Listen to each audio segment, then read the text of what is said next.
Politique de l'Alliance Fleuve Congo, mouvement des 23 mars. L'honoré camarade coordonnateur Corneille Nanga, de prière venir pour son mot des circonstances. Merci.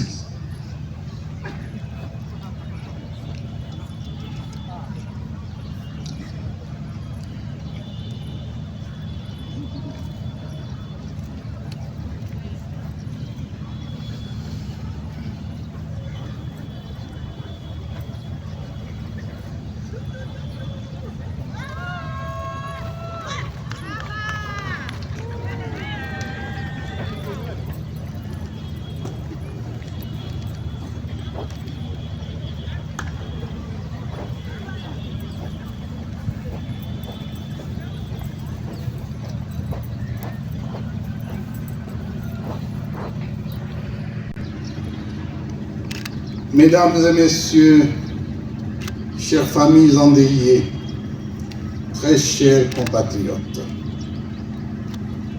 il est des moments où la douleur est trop grande pour être contenue. Il est des instants où même le silence pleure. Et aujourd'hui, il est de cela. Nous sommes réunis ici non par choix, mais par la cruauté de l'histoire. Nous sommes réunis autour des morts trop nombreuses, des vies fauchées trop tôt, des destins brutalement interrompus. Une fois de plus, M. Tshisekedi et son régime tribal a tué. Il a tué sans voir. Il a tué sans entendre les cris. Il a tué sans distinguer l'ennemi de l'innocent. Par des bombardements aveugles et indiscriminés, il a sémé la mort là où il n'y avait que des civils. Des femmes portant la vie, des enfants portant l'avenir, des vieillards portant la mémoire. Des êtres sans défense, dont le seul tort fut de se trouver dans un espace libéré. Comme si vivre hors de leur domination était devenu une faute suprême. Comme si aspirer à la liberté équivalait désormais à une condamnation à mort. Ces bombes n'ont pas seulement détruit des maisons, elles ont détruit des rêves. Elles ont anéanti des projets de vie, des rires d'enfants, des espoirs de mères. Elles ont anéanti des projets de vie. Le régime tribal et illégitime de Kinshasa a arraché à la vie les rêves de toutes ces victimes, emportées par une folie meurtrière qui ne respecte ni l'âge, ni le sexe, ni l'innocence. Aujourd'hui, ce n'est pas seulement Massissi, ce n'est pas seulement un village qui pleure, ce n'est pas seulement une communauté qui saigne. Aujourd'hui est un grand jour de deuil pour toute notre nation meurtrie. À travers ces martyrs que nous pleurons, nous nous souvenons de toutes les victimes civiles tombées ça et là, sous les bombardements, les massacres, et les tueries orchestrées au fil des années. L'allocution de l'administrateur du territoire était poignante là-dessus. Pendant que nous rendons hommage aujourd'hui aux compatriotes massacrés par le régime tyrannique de Kinshasa, d'autres compatriotes sont victimes de massacres et exactions répétées dans les zones sous occupation du régime de Kinshasa et non encore libérées, notamment par les groupes EDF, Codeco ainsi que les mercenaires étrangers et des milices à Beni, à Lubero, et surtout en Ituri, par les milices Mobondo, au Maindo, au Kwang, Queen et à Maluku, les Kuluna à Kinshasa et les forces du progrès de l'UDPS. Elles sont nombreuses, trop nombreuses. et chacune d'elles mérite que son nom résonne dans notre mémoire collective. Je tiens à rassurer solennellement, au nom de l'Alliance Fleuve Congo, mouvement du 23 mars, les populations des territoires libérés. L'AFCM 23 demeure pleinement engagée à assurer leur protection contre toute menace, d'où qu'elle provienne. La sécurité des civils, la préservation de leur dignité et le respect de leurs droits fondamentaux constituent les priorités absolues de notre révolution constitutionnelle. Le message clair des populations exprimant leur refus de retour des forces responsables des chaos et de l'insécurité a été entendu.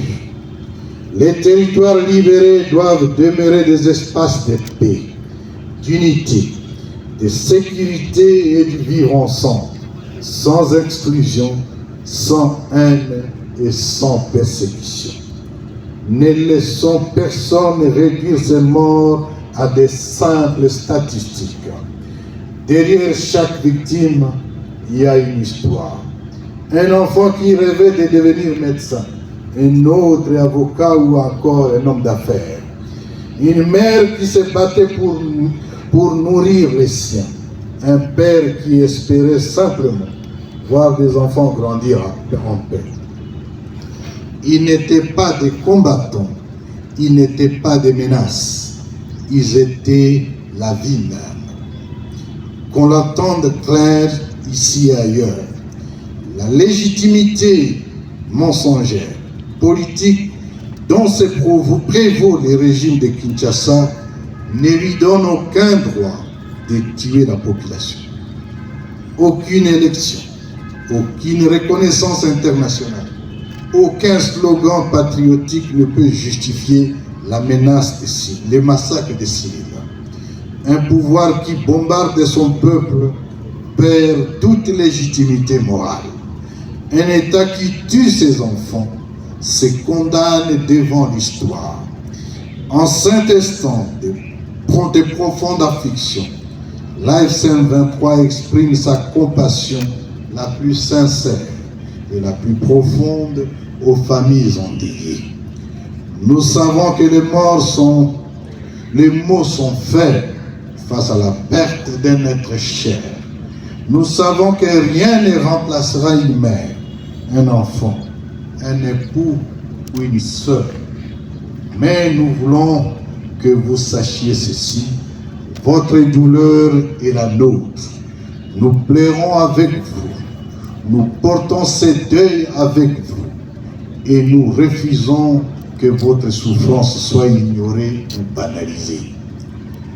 Aux veuves inconsolables, aux orphelins meurtris, aux familles brisées, nous disons, vous n'êtes pas seuls. Votre peine est inscrite dans notre conscience collective. Votre cri ne tombera pas dans l'oubli. Devant ces cercueils, devant ces âmes arrachées à la vie, nous réaffirmons solennellement notre engagement. L'AFCM 23 demeure engagé à protéger la population, à préserver sa dignité, à défendre son droit fondamental à la vie et à la sécurité. Nous resterons aux côtés du peuple dans le preuve, non par calcul politique, mais par devoir moral et humain. La dignité humaine n'est pas négociable. La vie des civils n'est pas une variable d'ajustement. En nos martyrs, nous adressons ces mots. Vous êtes tombés, mais vous n'êtes pas oubliés.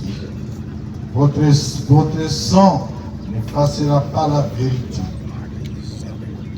Votre mémoire vivra dans la conscience de ceux qui refusent l'injustice et l'inhumanité. Que vos âmes reposent en paix. Que la terre de nos ancêtres vous soit légère et que notre responsabilité envers les vivants soit à la hauteur du sacrifice des morts. Je vous remercie.